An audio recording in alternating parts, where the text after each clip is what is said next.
그래서 누가 그 단체 사진을 확대하냐 이러면서 과학생이 분개에 차셨다. 뭐 이런 말씀이 있어요. 자, 김영철 전 갈 건데요. 오늘 다 끝낼 수 있는 양이고요. 최측전보다 조금 더 양이 적어요. 그쵸? 이거 하고 나서 저랑 매체 1단원까지 정리를 좀 하면 될 것 같거든요. 근데 김영철 전은 본인들이 학교에서 지금 읽어보고 있어서 알겠지만 어떤 스토리야?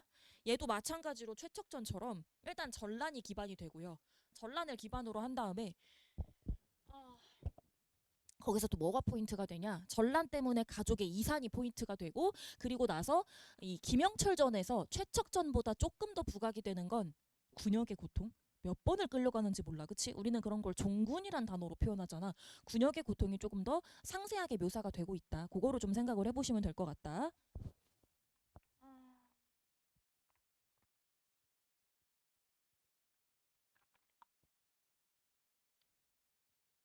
그래서 보자. 조선조 광해군 때, 야, 조선조 광해군이야? 그리고 여기서 지금 평안도, 평안남도까지 지역명, 그리고 시기까지 같이 말했어. 이러면 어떤 느낌 든다 했지?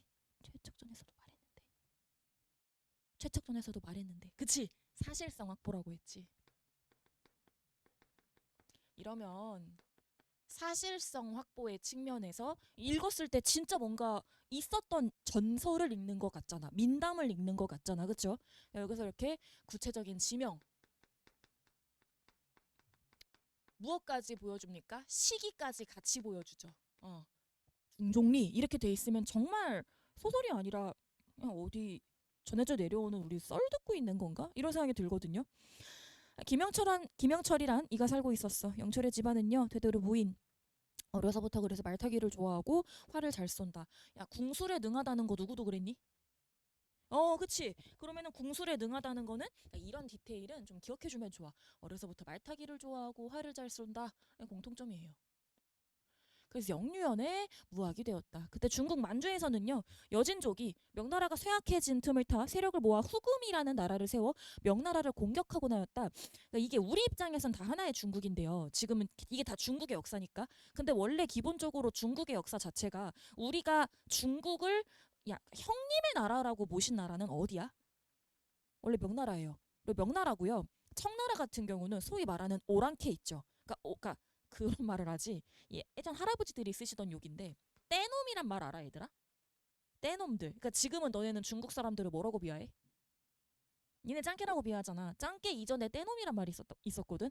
근데 그게 청나라 사람들을 비하하는 용어야. 그러니까 기본적으로요. 명나라는 숭상하고 청나라는 배척하는 게 우리나라 조선 때부터 이어져 내려왔던 문화인데 그러니까 그 당시는 하나의 중국으로 안 본 거죠. 그러니까 여진족은 나중에 이제 후금을 세우는데 이 후금이 나중에 어떤 나라가 돼요? 청나라가 되잖아요. 그렇죠?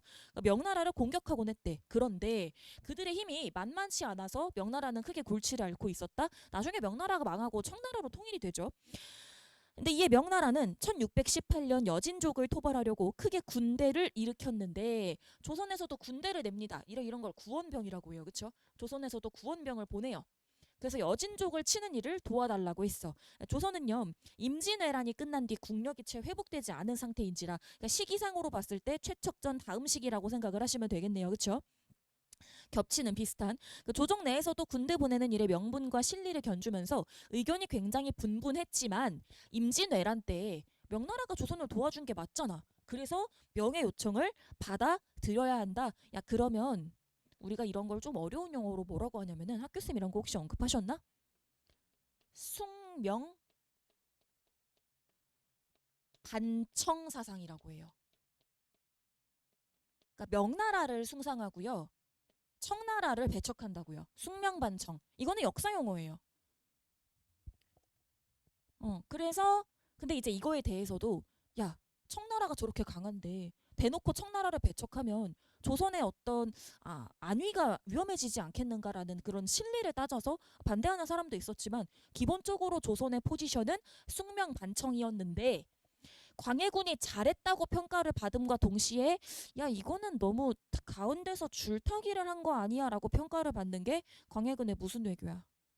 네, 이제 가운데서 명나라 앞에서는 명나라 우리는 원래 오랜 옛날부터 이제 호영호제하던 사이잖아라고 얘기를 하면서 어떻게 청나라 앞에서는 우리는 명나라랑 사이좋게 지내지 않을 거라고 해요.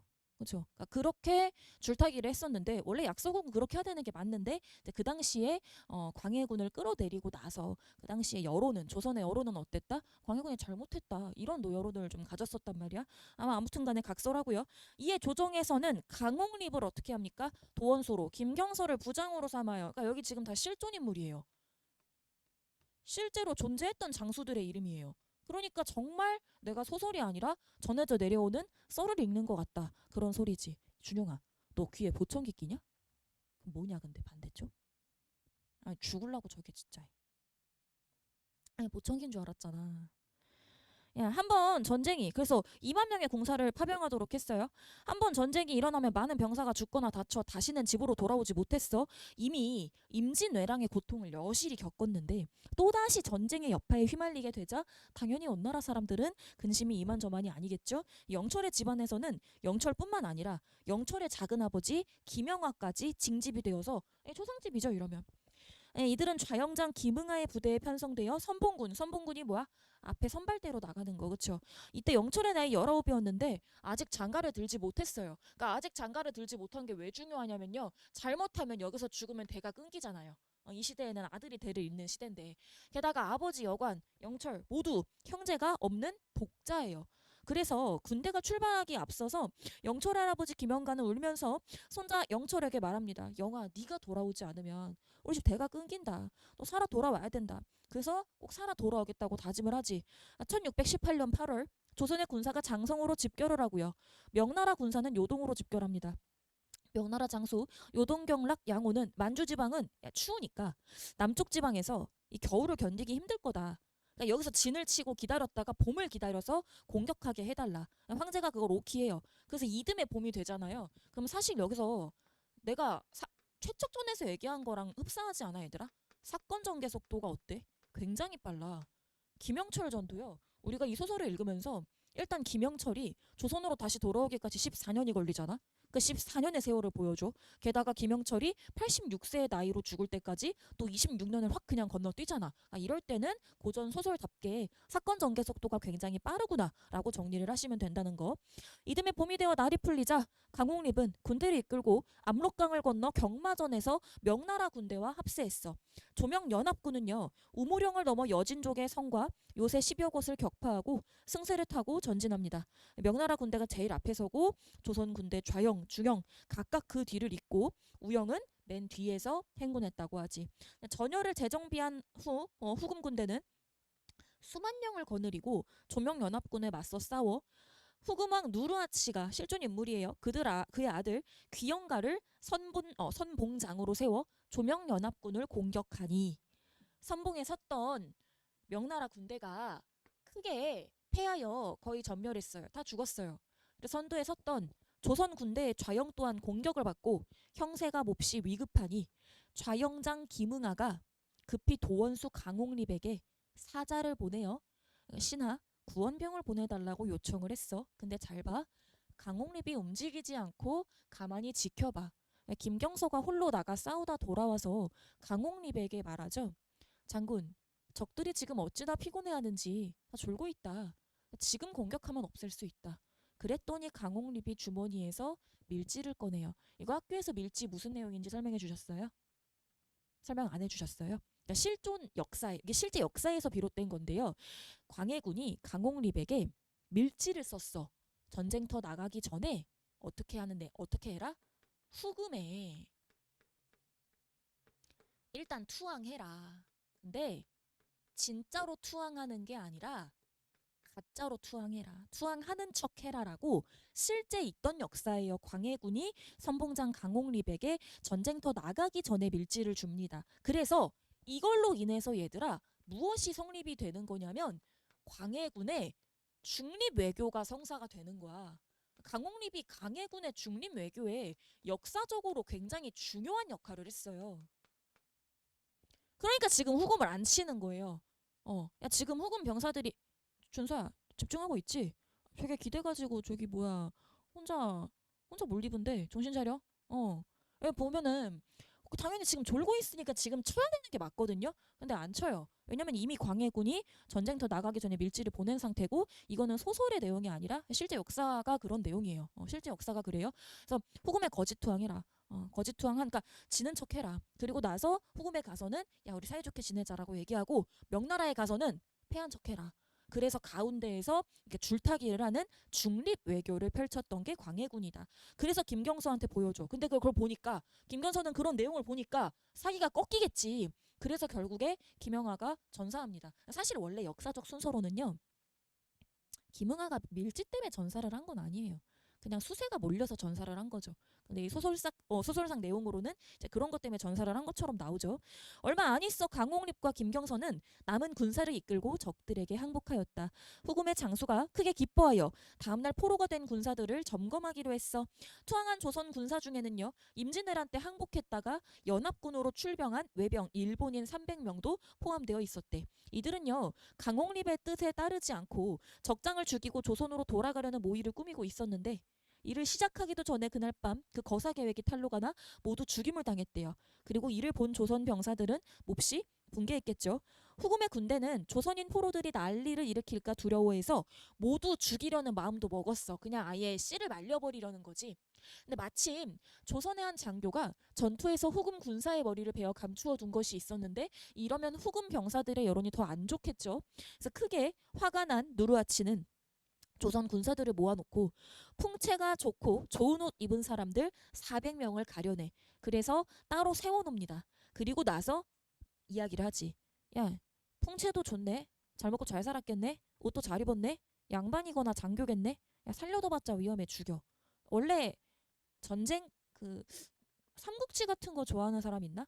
효시가 뭔지 알아? 효시 들어본 사람. 지우 안 들어봤어? 효시가 뭐냐면요. 전쟁터에서 상대 선봉장을 죽인 다음에 그 상대 선봉장의 머리를 잘라서 머리에다가 창을 꼽고 들어 올리는 게 효시예요. 그러니까 머리만 댕강 잘라서요. 되게 잔인하죠. 근데 그걸 왜 하냐면요. 그렇게 우두머리를 꺾어야 병력 손실을 줄일 수 있거든요. 그러니까 상대 측의 병력을 그만 죽이기 위해서 야, 자 봐. 지금 니네 우두머리 여기 있잖아. 니네 지금 계속 싸워봤자 의미 없어라는 걸 강조하기 위함이 그런 게 효시예요. 그러니까 사실 여기서 그렇게 조선의 양반이나 장교 같은 것들을 죽이는 것도 뭐 같은 맥락이죠. 우두머리에 해당하는 사람들은 다 죽여야 후환이 없는 거야. 그래서 400명 정도가 한꺼번에 처형당했고 영철의 작은아버지 영화도 이들 중에 지금 섞여서 죽은 거야. 영철 역시 죽을 위기에 처했는데 그 급박한 순간에 후금의 장수 아라나가 영철을 끌고 나와 후금왕 앞으로 나아가 말하죠. 왕이시여, 제 아우가 지난번 싸움에서 전사했는데 이자가 죽은 제 동생이랑 정말 닮았다. 이자를 살려주시오. 제 종으로 부릴 수 있도록 허락해달라. 근데 진짜 허락해 주고요. 또 명나라 군사 5명도 노비로 또 주죠. 그래서 영철이 간신히 죽음의 위기에서 벗어날 수 있었다. 사실 이게 최측전에서도 나오는 거와 같이 굉장히 우연적이지 않아 얘들아? 그러니까 정말 아라나의 동생과 닮은 건 맞는데 어떻게 하필 영철이가 아라나의 동생과 닮냐 이 소리야. 이런 게 이제 고전 소설의 대표적인 특징, 우연성이라고 했어요.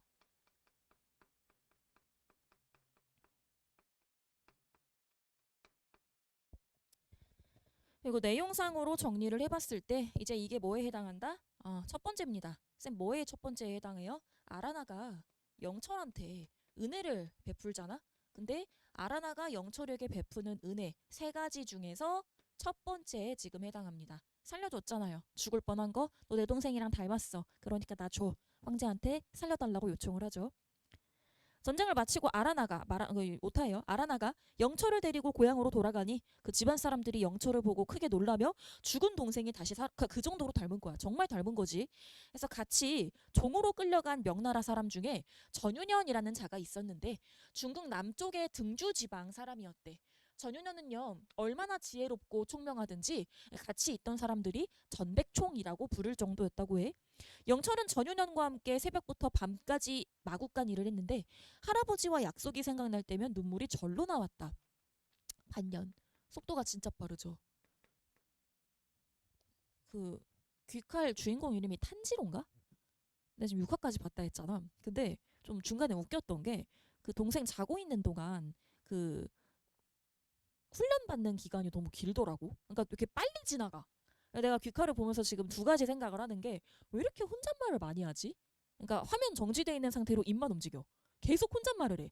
그러니까 그걸 좀 같이 얘기하면 좋을 텐데 계속 머릿속에 있는 생각을 혼잣말로 보여준다. 그래서 너무 오타쿠 같은 거야 그걸 보는데. 근데 일본 만화긴 하지. 그다음 두 번째는 반년이 지나. 1년이 지나. 그러니까 그렇게 시간의 전개를 굉장히 빠르게 보여주고 있다는 거. 근데 원래 그건 대표적으로 이제 고전소설 특징이라는 거죠. 할아버지와 맺은 약속을 꿈에도 잊지 못해. 도망쳐야지. 하지만 도망친 지 며칠 만에요. 붙잡혀요. 후금에서는요. 어떤 법칙이 있어요? 처음에 도망가. 처음에 잡혀. 발꿈치. 왼쪽 발꿈치 잘라. 그 다음 오른쪽 발꿈치 잘라. 세 번째에는 죽여야지. 도망치다 잡힌 영철 역시 왼쪽 잘리죠. 개 아팠겠죠. 하지만 그 고통도 잠시. 그 영철의 고구굴량한 집념은요. 그 무엇도 막을 수가 없었대요. 다시 몇 개월 뒤 속도 엄청 빨라요. 또 탈출을 시도해요. 이번에도 잡혀서요. 오른쪽 발꿈치를 잘려요. 근데 여기서요. 이 오른쪽 발꿈치를 잘리는 거에서 사실 살짝 생략이 됐지만 여기서 아라나가 베푼 두 번째 은혜가 나와요. 안 죽였잖아요. 두 번 정도 탈출할, 약간 이게 조선 사람이잖아. 호로잖아. 그러니까 두 번 정도 탈출하면 이 새끼 세 번 탈출한 건 뻔해. 죽일 법도 한데 자기 동생이랑 똑같이 생겼으니까 안 죽이는 거야. 그치? 죽이지 않았어요. 그리고 영철이 끝내 도망치리라 생각했어. 그래 봐. 안 믿는 거야. 아, 이 새끼 도망치겠네. 그래서 이 남자를 붙잡아두기 위해 가장 좋은 방법이 뭐겠어요? 가정을 만들어주는 거죠. 그래서 과부가 된 자신의 동생이 전사했잖아. 나 동생이랑 똑같이 생겼으니까 그 동생의 부인을 아내로 삼게 하는 거야. 세 번째. 이게 세 번째 은혜예요.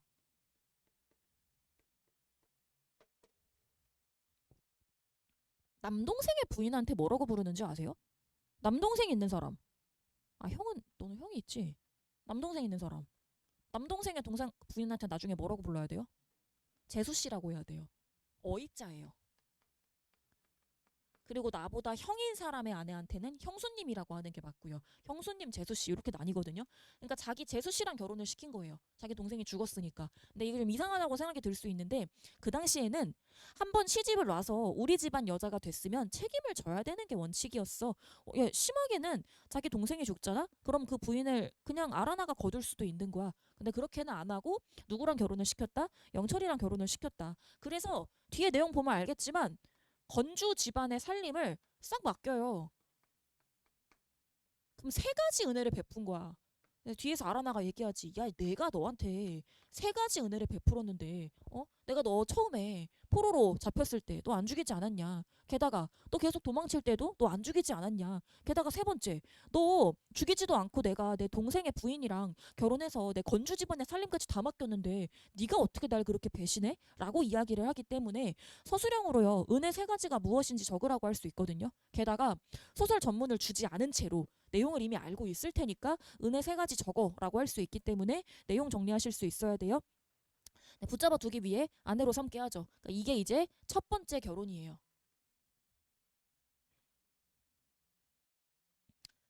후금은 세력이 점점 더 강해지고요. 1621년 요양과 심양을 공격하여 얻고는 도읍을 아예 심양으로 옮겨 아라나는 가족과 정도를 데리고 심양으로 이사하면서 영철을 건주 지린성, 건주 지금의 지린성이죠. 머무르게 해서 밭일을 맡겨요. 그래서 아까 말했죠. 집안 살림 맡겼다고. 이해 영철이 아들을 얻으니 득북, 득건, 북쪽에서 나왔다고 해서 득북이요. 그 다음에 건주에서 나왔다고 해서 득건이다. 요렇게 이야기를 했다고 하잖아. 그러면 이제 가정을 세 개를 꾸렸기 때문에 세 개의 가정을 차례대로 정리를 할 거야. 첫 번째. 후금 안에서도 건주라는 지역에서 영철이 아내가 생기죠. 근데 이제 여기서 아내는 원래는 아라나 친동생의 제수다.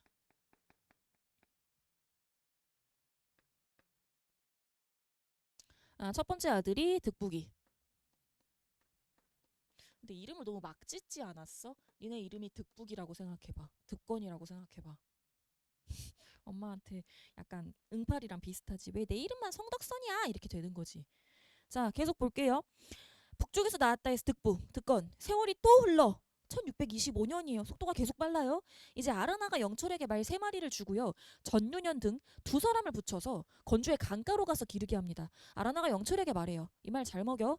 가을 하늘이 높아지고 청고마비죠. 말들이 살찔 때 내가 와서 영원 전투에 타고 갈 거야. 명마야. 그러니까 잘 키워놔. 비밀스레 그리고 영철에게 말하지. 너 이제 우리 일가 식구야. 나 이제 너 진짜 믿을게. 근데 아까 그 2사람 전유년 등 그 2사람 두 한족 오랑캐는 틈만 나면 도망치려고 하겠지. 그러니까 네가 잘 감시해. 이때 건주의 강가에는 심호 땅에서 말 먹이러 온 자들이 많았어요. 영철과 윤현 등은 다른 항복한 한족 7명과 함께 말을 먹이며 여름 내내 수고했대요. 속도 빠르죠. 가을이 되자 영철은 아내를 만나러 잠시 집에 들렀어. 아내는 오랜만에 온 남편을 반기며 술과 고기를 갖추어 내었지. 저녁이 되자 문을 나서 배웅하는데 손을 잡고 눈물을 흘리며 말하죠. 싸울 날이 머지 않았다. 이제 곧 낭군님과 이별할 것 같다. 비록 적국에서 만난 여인이었지만 같이 살다 보니까 정이 들겠죠. 오늘은 말하는 게 마음을 더욱 간절하게 애가 타게 이제 이야기를 했대. 그래서 아내가 영철에게 술과 고기를 주며 동료들과 같이 먹으라 하죠. 근데 말 먹이던 자들이 영철이 가지고 온 음식을 보고 크게 기뻐하고 즐거워해요. 이때가 8월 15일 보름달. 근데 윤현이 탄식을 하죠. 이 달이 분명 내 부모와 처자를 비추고 있을 것인데 그럼 내 부모, 내 처자 또한 이 달을 보고 나를 생각할 거다. 그러니까 남자들이 다 같이 통곡해. 영철이, 자네는 부모가 조선에 있긴 하지만 그치만 여기에 처자식이 있으니까 돌아가려는 마음이 우리들과는 다르겠지? 그러니까 왜 조심스럽겠어? 당연히 그럴 거라고 생각을 하니까. 근데 영철이 고개를 가로저으며 말해. 짐승도 죽을 때 머리를 고향을 향해 둔다는데 사자성어 뭐야? 그치. 이거는 기본적으로 그냥 계속 나와야지. 어찌 이곳에 처자식이 있다고 해서 부모를 잊을 수 있겠는가. 내 고국에 살아 돌아가 부모님의 얼굴을 한번 뵐 수만 있다면 내 죽어도 한이 없는데 다만 내가 이제까지 2번이나 발꿈치가 잘렸으니 이제 한 번 더 도망치면 나 잡히지 않겠냐. 윤현이가 말하죠. 육로, 땅의 길은 막힌 지가 오래지만 백길이 있지 않는가. 듣자니 조선의 사신이 등주까지 와서 육로로 황도에 간다고 하네. 그러니까 내가 자네와 함께 도망해서 등주까지 갈 수만 있다면 나는 집으로 돌아가고 자네는 조선의 사행선을 타고 고향에 돌아갈 수 있을 걸세. 자네 뜻은 어떠한가? 등주까지 어떻게 가려고? 나 전쟁터 쫓아다닌 지 오래고 게다가 이 후금 땅의 형세를 잘 알고 있으니까 이 말들은 천리마여서 한 4, 5일 부지런히 달리면 벗어날 수 있을 거래요.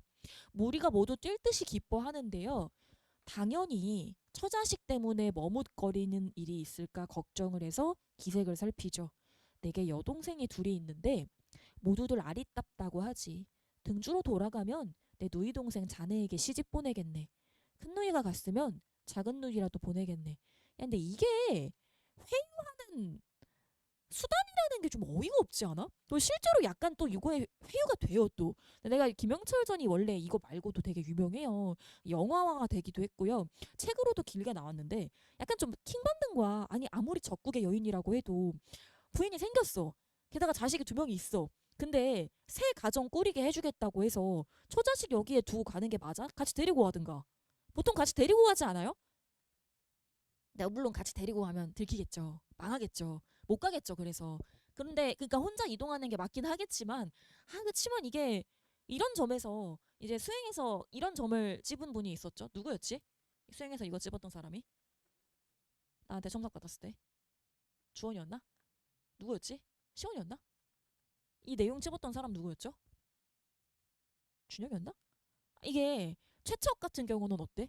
올리원 오경 팬이잖아. 그치? 오경하고만 딱 사랑을 나누는데 계속 오경만 생각하고 야 그 조선으로 돌아오기까지 떠돌면서도 뭐 걔는 유혹이 없었겠어?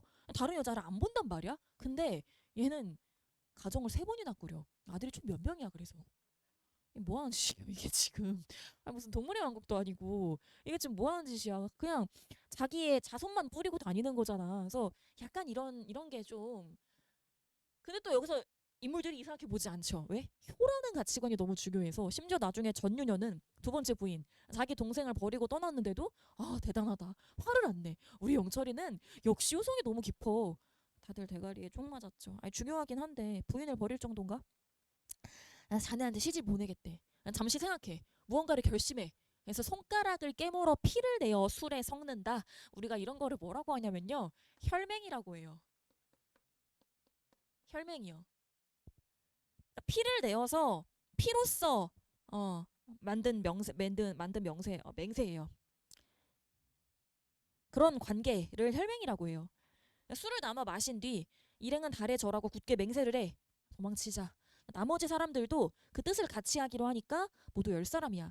사람마다 각기 닷새치씩의 식량을 준비해서 깊은 밤 일시에 말을 타고 달리기 시작하죠. 다른 목동들은 모두 잠들어 사방이 고요해요. 곧바로 강여우를 건너 북쪽을 향해 말을 달렸어. 한참을 달리다 보니까 깊은 여울이 나타나. 물살이 세. 그러니까 말을 채찍질하면서 건너는데 당연히 경비하는 사람들이 알아차리고 쫓아왔겠지. 근데 그 중에 이제 물에 빠져요. 그러니까 6명 빠져나왔는데요. 4명은 결국 죽습니다. 다만 주인 잃은 말 한 마리가 홀로 빠져나와 일행을 따라오죠. 백여리를 달리니까 달은 이미 지고 주인은 캄캄해. 그 높은 곳에 올라 주위를 바라보니까 멀리 들판 사방에 후금 군대의 장막이 많아 도저히 빠져나갈 수가 없을 것 같아. 그래서 생쌀을 씹고 물을 마시며 허기를 달래죠. 일행은 종일 울면서 하늘을 보고 기도해요. 다시 밤이 되어 달이 오르자 무슨 기도했겠어요? 제발 나 안전하게 고향으로 돌아가게 해달라고. 다시 영철 일행은 말을 타고 달려 100여리쯤 달리다 보니까 사막이 나타나요. 그곳은 옛 전쟁터인지 사람은 찾아볼 수가 없고요. 오래된 전투의 흔적만이 쓸쓸히 남아있었어. 불을 피우고 깨진 화로 하나를 주워 밥을 해서 오랜만에 배불리 먹어요. 다시 말을 타고 달리다 보니까 새벽녘이 되었죠. 기뻐하면서 말해. 이제 후금의 땅을 벗어난 것 같다. 6명 모두 안도의 숨을 몰아쉬는데요. 근데 이젠 양식이 문제예요. 연못에 빠졌을 때 절반 이상 잃었거든요. 남은 양식이 별로 없어요. 일행은 주인 잃은 말을 잡아 배불리 먹죠. 그리고 남은 고기를 나누어 각기 말에 매달고 다시 이틀을 밤낮으로 달렸다. 멀리 영원 땅이 보여요. 야, 그 진짜 고생해서 온 거야. 뭐 잠은 잤겠죠. 먹기도 대충 먹었겠죠. 어느 그러니까 음식이 있을 때 먹어두는 거죠. 근데 씻지는 못했겠죠. 파수꾼들이 오랑캐로 옷을 입고 있는 자가 달려오는 것을 발견하고 상부에 보고해. 당연히 죽이려고 하겠지. 근데 그때 그 일행 중에 한 사람이 나서서 척후병의 대장을 보고 형님, 자신이 그의 동생, 친동생이라고. 이것도 고전소설의 우연성 아니에요? 어떻게 하필 또 같이 동행했던 사람이 대장의 동생이냐고요. 안 죽이죠, 그러니까. 그러니까 척후병의 대장이 깜짝 놀라 그 사람을 자세히 봐. 그러더니 말하지. 아우야, 네가 기어이 살아 돌아왔구나. 외치면서 기뻐합니다. 덕분에 영철과 일행이 살아날 수 있어요. 그러니까 영철 일행이 살아난 소식은 탈출한 소식은 이 사람들한테도 크게 소문이 나. 왜냐면 야 몇 년 전에 후금 군대와 싸우다 잡혀서 간 고향 사람들이 7년 만에 돌아왔어. 이게 보통 일이 아니지. 그리고 영철의 소식을 알게 된 영원성 사람들은요. 그를 굉장히 안타깝게 여겨서 옷과 음식을 주었을 뿐만 아니라 백금을 주어 집을 사고 아내를 얻도록 해주었다. 그러니까 영원성에 잠시 머물던 영철은 윤현을 따라 등주로 돌아가서 그의 집에서 머물러요. 윤현의 집에서는 죽은 줄로만 알고 있던 자식이 살아 돌아오자 기뻐 어쩔 줄 모르죠. 하지만 영철의 마음에는 별로 즐거움이 없어. 점차 시간이 흘러가지만 고국으로 돌아갈 기약은 없고 왜냐면 여기 머물려고 나온 게 아니라 조선 가려고 나온 거잖아. 부모님 생각에 마음이 우울해. 와이프 생각은 안 나나? 이러한 영철의 마음을 눈치챈 윤현이 영철을 위로하죠. 근데 이때 아까 약속했던 것처럼 아직 작은 누이가 결혼을 안 했어요. 크게 잔치를 베풀고 친척과 옛 친구들이 같이 술을 마셔. 후금 땅에서 동고동락했던 거 원래 같이 고생하는 사이가 진짜 친한 사이가 되죠. 죽음을 무릅쓰고 탈출한 일들을 이야기하다가 서로 보고 눈물을 흘려. 그래서 주위 사람들도 다 같이 함께 울어. 이때 윤현이가 술잔을 잡고 달을 가리키어 부모에게 말하지. 제가 후금 땅에서 종로를 타고 있을 때 영철이 이 사람이 아니었으면 탈출할 수도 없었을 거고 살아 돌아올 수도 없었을 것이다. 그때 저 달을 가리켜 등주로 돌아가면 나의 누이를 영철의 아내로 주기로 약속했는데 이제 이 달이 아직 있으니 어떡할까? 약속을 지키겠다는 소리 아니야? 이 말을 들은 윤현의 부모는요. 딸과 영철의 결혼을 허락합니다. 결혼하기 며칠 전 윤현의 누이 동생이 영철에게 말해요. 사람들은 모두 시부모를 뵙는데 저는 아직 뵙지 못한 채 결혼을 하는 게 마음에 걸린다. 그래서 화가 되려다가 부모님의 모습을 그리게 하고요. 마치 시부모를 뵌 듯이 절하죠. 유교적 관념이에요. 그러니까 이 정도로 야 좀 못 보고 결혼할 수도 있는 건데 그림을 그려서 거기다 대고 막 절을 할 정도야. 그러니까 나중에 영철이가 도망치는 것도 뭐 별말 안 해요. 전유녀는 그냥 받아들이죠. 그래서 며칠 뒤 영철이 결혼식을 또 올려요. 잔치가 있으면 반드시 영철을 불러요. 조선의 춤을 추게 하고요. 조선 노래도 부르게 하고요. 옷감을 상으로 줘요. 광대 아니에요? 영철의 집안 살림도 점점 넉넉해져 가죠. 영철은 윤현의 여동생과 결혼해서 두 아들을 얻었어요. 그래서 이번에는 득달이, 득길이. 이렇듯 중국의 남쪽 등주에서 등주는요. 중국 남쪽이잖아요. 그러니까 어느 누구의 땅이라고 보는 게 맞아? 명나라요. 그러니까 중국 남쪽. 그러니까 우리가 지금 생각하는 명나라.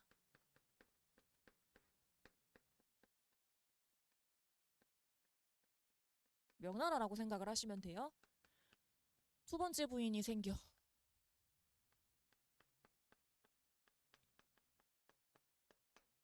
전윤현의 누이죠. 두 번째 동생, 둘째 동생.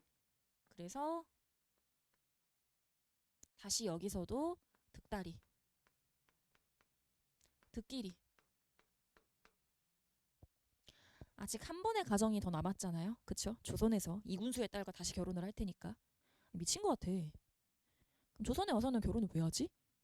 아까 이미 부인들이 있잖아. 밖에 두 명이나 있는데 그럼 조선에 와서 굳이 결혼할 필요가 없을 것 같은데 굳이 또 하죠. 사실 조선에 간 건 부모님 보려고 한 건데 뭐 아무튼 간에 뜻하지 않게 영철은 또 한 가정을 이루고 세월을 보내요. 하지만 영철 노답이야. 가슴 한편에는 고국으로 돌아가고자 하는 마음이 여전히 사그라들지 않고 무심한 세월을 한탄하고 있었다. 준서도 수행으로 왜 처자식 버리고 도망가냐 이런 내용 적지 않았었어? 본인이 쓴 수행 그쵸? 그러니까 이게 그러니까 나도 좀 이해가 안 되는 거야. 그러니까 물론 고향으로 돌아가라는 게 되게 중요해. 부모님을 모시는 효심 너무 중요하지.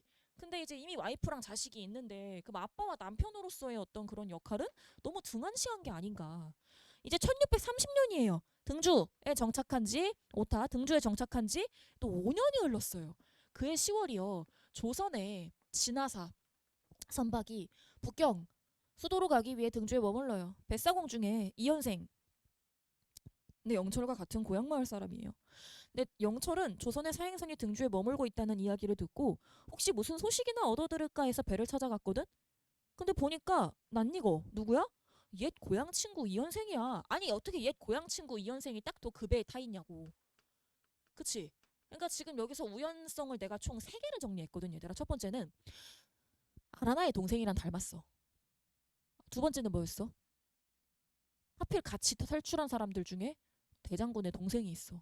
세 번째가 뭐야? 자기 찐친, 동네 찐친을 또 배에서 만난 거야. 이게 너무 우연적이죠. 이렇게 안 만나면 전개가 안 될 거 아니에요. 영철은 너무나 반가운 나머지 연생의 이름을 크게 외쳐 부릅니다. 처음에 못 알아봐요. 깜짝 놀래. 부둥켜 안고 반가워하다가 서로 소식을 묻죠. 그동안 그렇게 궁금해하던 고향 소식을 전해줍니다. 그 내용은 곧 영철의 아버지가 안주성 전투에서 전사했고 할아버지는 동생 영화의 아들 이룡의 집에서 더부살이 얹혀 사는 게 더부살이에요. 어머니는 외가로 돌아가 살고 있다. 다 뿔뿔이 흩어졌죠 지금. 이런 거를 이제 우리가 뭐라고 해요? 가족의 이산이라고 하지 않습니까? 근데 가족의 이산이라는 게 얘들아 우리가 우리 일이 아니어서 남일처럼 다가오니까 그렇지. 니네 38선 세워질 때 어떻게 이산 가족이 만들어졌는지는 알아? 지우 알지 않아? 38선 세워질 때 우리나라 한민족이 어떻게 분단이 되었는지? 어떻게 생각하면 되냐면요. 그게 철조망을 세울 때요. 나 오늘 철조망 세운다 라고 미군이 통보를 한 게 아니라 예를 들어 우리 반에서 이렇게 같이 있다고 해봐. 근데 갑자기 미군이 오더니 여기다 철조망 이렇게 세우는 거야. 근데 내 형은 저기 있고 난 여기 있는데 형 어떻게 형 저기 있네? 근데 그냥 그렇게 세워버린 거야. 놀다가 그냥 그렇게 세워진 거야. 예고를 한 게 없어요. 그래서 저 반대편에 형이 있고 반대편에 엄마가 있는데 이 철조망 세운 거 가지고 별일 아니겠지. 금방 다시 우리 만날 수 있겠지. 이거 잠깐 지금 뭐 문제가 생겼나 보다 하고 60년, 70년이 흐른 거예요. 그렇게. 그런 방식으로 흐른 거라서 그냥 생리별이야. 뭐 뭔가 긴척이라는 게 조금도 없었거든. 그러니까 마찬가지죠 전쟁도. 그러니까 야 이제부터 헤어질 거야 이게 아니잖아, 그치? 그러니까 지금 뿔뿔이 가족이 다 흩어진 게 이게 우리가 남일이니까 내일이 아니라서 잘 안 하다 할 텐데 돌아가신 우리 할아버지는 할아버지 형님을 북한에 두고 왔거든. 우리 할아버지도 북한 출신이라. 근데 이제 내려오는데 어머니랑 같이 내려왔어. 근데 형이랑 아버지는 그쪽에 계신 거야. 그러니까 돌아가시기 직전까지도 형님 보고 싶다고. 당연하죠. 그렇게 갑자기 이별을 했는데. 그러니까 이별, 가족의 이산을 다루고 있다는 거. 전란으로 인한. 영철은 10여 년 만에 듣는 가족 소식에 너무나 가슴이 아프죠. 말을 잇지 못하고 통곡을 해요. 한참 뒤 정신을 수습하죠. 자신이 겪었던 일을 자세히 말하고 연생에게 부탁을 해요. 그 여보게 연생이 내가 후금 땅에서 도망해서 구사일생으로 이곳 등주까지 온 것은 그 오로지 이곳에서 조선의 사행선을 얻어 타고 고국으로 돌아가기 위한 것이네. 이제 천만다행으로 친구를 만났으니 그 원컨대 자네는 제발 내가 고향으로 돌아갈 수 있게 도와주게. 보나 표정이 왜 그래? 왜 또 도망치려 해서? 안 보여요? 저 글씨가 안 보여요? 우찬이 옆에 앉아. 여기 앉아 여기. 영상이 안 보여. 오늘 저 OBS로 촬영해서. 안 보여 와도 돼. 아 이거 아니 왜 영상 왜? 근데 지난주 영상에 지난주에 너가 없었잖아. 너가 당연히 안 보일 텐데 뭐가 문제였어?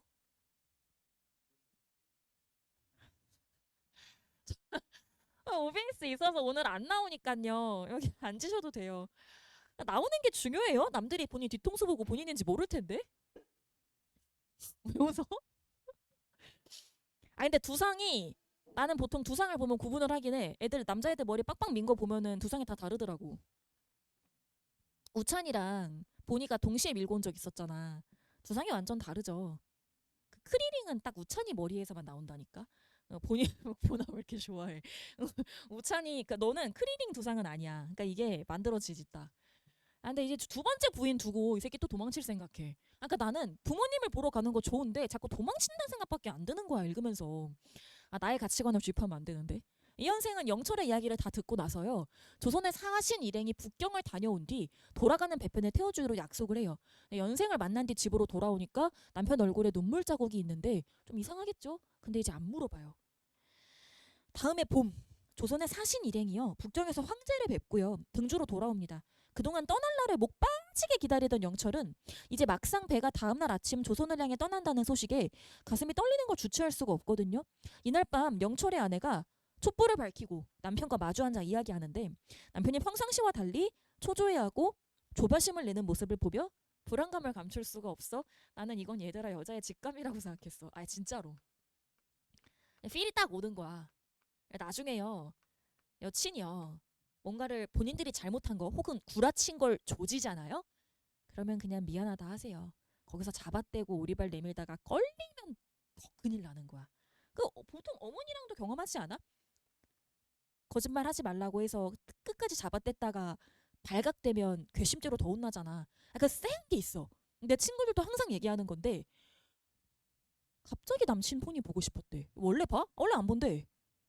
그냥 프라이버시가 있으니까 원래 안 보는데 그날따라 그 폰이 보고 싶더래. 그래서 봤더니 네 몰래 이제 내 친구한테는 잔다 해놓고서 나가서 술 처먹고 있던 거야. 아, 그게 톡이 다 내용이 있던 거지. 근데 그 시간에는 분명히 그 새끼가 내 친구한테 나 지금 자는 나 잘 거야 라고 했던 시간인데 나가 쳐놀고 있던 거지. 근데 세상에는 그러니까 다 흔적이 남잖아요. 결국 그게 발각이 돼서 그런 걸로 싸우다 헤어졌거든. 그러니까 이게 딱 직감이 와. 그러니까 뭔가 쎄해. 근데 역시 등주 부둣가에 조선의 사행성이 게다가 또 정박해 있다는 소식을 전해 들었어. 그러니까 혹시나 버리고 가지 않을까? 한 번 그런 사람이 두 번 못 그럴까? 그치. 바람도 마찬가지지. 바람을 펴서 나랑 만난 사람은 또 다른 상대방과 바람을 필 수 있는 것처럼 비하인드 스토리를 알 거 아니에요. 아 이미 건주해서 그 가정을 두고 온 사람인데 나를 두고 갈 거라는 불안감은 왜 안 들겠어요? 당연히 들겠죠. 영철 역시 아내가 불안해하는 마음을 느끼니까 심한 갈등. 그치 뭐 사실 이 서사는요. 영철이의 내적 갈등이 해소가 되고 반복되고 해소가 되고 생기고 요게 반복이 돼요. 근데 그러면서도 이번에는 기회를 놓치면 고국으로 돌아갈 기회가 없다. 그러니까 기회를 놓칠 수가 없다라고 생각을 해. 마음이 어때요? 복잡하겠죠. 어느덧 깊이 정든 아내 그리고 이제 사랑하는 자식이야. 사랑하는 거 맞아? 어찌 그들을 버려두고 갈 수 있을까? 근데 하잖아요. 근데 해요. 영철은 문득 아내에게 술상 차려오라고 해요. 연거푸 몇 잔 마셔도 전혀 취기를 느낄 수가 없어요. 아내에게도 술을 권하죠. 몇 잔 마시지도 못하고 취해요. 술에 취해 잠든 아내를 한동안 지켜보다 마음을 먹은 듯 훌쩍 집을 빠져나와. 그리고 연생을 찾아 배로 들어가거든요. 배의 한쪽 판자를 뜯어내고 아 근데 웃긴 게 그 출입 술 먹여서 자게 해놓고 그럼 도망 나온 거잖아. 그냥 자고 있으면 또 깰까 봐. 너무 짜증이 나요 보는데. 아 한쪽 판자를 뜯어내고 다시 못을 박아. 아, 누구도 거기 있으리라고는 생각하기 힘들죠. 날이 밝아요. 당연히 울면서 오겠죠. 배를 샅샅이 뒤졌지만 영철이가 있겠어요? 없어요. 뱃사람들 또한 영철이 있는 것을 알지 못해요. 허탈해하는 영철의 처자식을 뒤로 한 채 배가 어떻게 됩니까? 부두를 떠납니다. 이튿날 아침 영철이 판자 밑에서 크게 소리를 치니까 뱃사람들이 깜짝 놀라서 판자를 뜯어 꺼내주며 음식을 주고 옷을 갈아입도록 했어. 자 사흘. 야 준서야 우리 최측전 할 때도 사흘 나왔었잖아. 사흘 며칠이야? 다른 사람 얘기하지 마. 맞아요. 사흘은 3일이고요. 나흘이 4일이에요. 아시겠죠? 사흘 후 배가 평양 석다산 밑에 정박했다. 1618년 여름 19의 나이에 고향을 떠나 13년간 이국살이를 마치고 돌아온 고국. 꿈에도 잊지 못할 고국이야. 근데 막상 고향 찾아가 보니깐요. 그렇게 그리워하던 고향이 다 쓰러져 가고요. 그나마 다른 사람 살고 있네요. 옛 기억을 더듬어서 일용의 집에 갔어요. 그때 다 쓰러져 가는 초가집에서 지팡이를 짚고 문을 나서는 노인이 있었어. 영철을 보고 어리 빠져 입을 다무지 못하죠. 너 영철이야? 네 할아버지 제가 왔어요. 약속 지켰네요. 대를 잇겠다는 약속. 대를 너무 잘 이었죠 지금. 그게 문제야. 서로 너무 잘 이어서 문제예요. 사방에 지금 자기 씨를 뿌리고 다니고 있잖아요. 뭐 하는 짓이야? 감격의 눈물을 흘려요. 그러니까 일용의 집에서는 그 아비 영화가 죽었다는 소식을 전해 듣고 또 통곡을 해요. 처음에 400명 죽일 때 죽었었죠. 그쵸? 그 양반들 데려다가 죽일 때. 이웃 사람들도 다들 눈물을 흘려요. 이제 이게 전란의 고통이고 슬픔이죠. 할아버지는 영철을 어머니가 살고 있는 소호로 데리고 가. 어머니가 묵고 있는 외가에도 그 전쟁의 상처, 가난과 굶주림의 흔적이 고스란히 남아 있었다. 이게 얘들아 결국 최척전과의 공통점이야 또. 최척전도 마찬가지 아니겠어요? 진짜 실제로 조선왕조실록 기록에 따르면요. 임진왜란 겪고 나서 조선의 국토가 70% 이상 황폐화가 되었다고 해요. 그거를 다시 복구하는 게 얼마나 힘들었겠어요. 인구는 거의 절반 가까이 죽었고요. 진짜. 그래서 원래 그렇게 전쟁이 오랫동안 지속되고 사람이 많이 죽을 때는요. 더더욱이나 일부 다처가 성행할 수밖에 없어요. 더더욱이나. 왜냐면 보통 전쟁터에 누가 나가요? 남자가 나가잖아요. 그러니까 남자가 훨씬 더 많이 죽거든요. 대를 이어야 되기 때문에 이런 시기에는 보통 안 그러던 나라들도 일부 다처를 시행할 수밖에 없죠. 영철이 왔다. 도굴 같은 집이야. 할아버지 이 말에 문 벌컥 열리면서 안에서 영철의 어머니가 맨발로 뛰어나와. 할아버지와 손자와 어머니가 서로 부여안고 통곡했어. 꿈에도 그리던 가족들 그리고 고향 마을을 13년 만에 만나게 된 거야. 당연히 기쁘고 행복하겠죠. 딱 여기까지 읽고 잠깐 쉴게요. 근데 전란 후의 마음이 어떻겠어요? 쓸쓸하고 힘들겠죠. 집집마다 전쟁통에 죽거나 흩어진 식구가 없는 집이 없어요. 당연하죠. 영철 또한 재산은 물론 살 집도 없어요. 먹고 살 길이 당연히 막막합니다. 반가움도 잠시.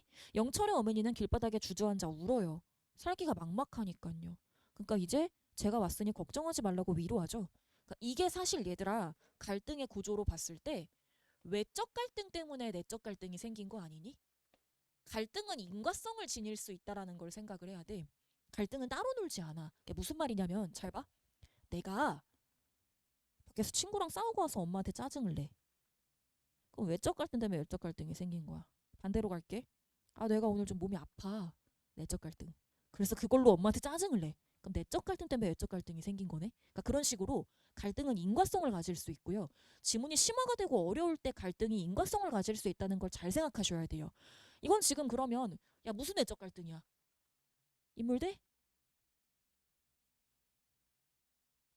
오찬아 인물대? 어? 딴 생각해 지새끼야. 저 표정 보니까 눈동자 초점이 없던데 너눈 찔러버릴 줄 알아? 인물대? 인물대? 아 나 들숨만 계속 쉬어야 되니 날숨 좀 쉬게 해줘. 내쉬게 해줘. 아 인물대? 사회 이 새끼야 이씨. 전쟁이잖아. 인물대 사회 때문에 걔 먹고 살 길이 없으니까 얼마나 고통스럽고 힘들겠어요. 내 쪽갈등이죠. 근데 또 마침 같은 마을에 이군수라는 자가 있었는데 집안이 꽤 부유했어요. 또 시집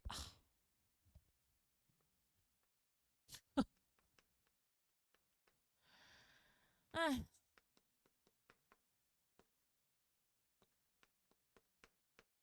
아니 이 정도 되면 영철이가 뭐라고 할 법하냐면은 봐봐. 자기 목적 이뤘지. 그러니까 목적이 뭐였어? 고향으로 돌아와서 부모님 만나는 거잖아. 그럼 자기 목적을 이뤘으니까 이제 이 정도 됐으면 나는 이미 타 먼 타국 땅에 부인이 2명 있다. 더 이상 가정을 꾸릴 필요가 없다라고 거절을 할 수도 있어. 근데 꼭 뭐 거절을 하진 않아요. 그래서 결국 이군수의 딸과 또 결혼을 해요. 지긋지긋하다. 영철이 열심히 일하고요. 아내가 알뜰히 살림하는 덕분에 천천히 다시 또 가세가 회복을 하죠. 여기까지 읽을게요.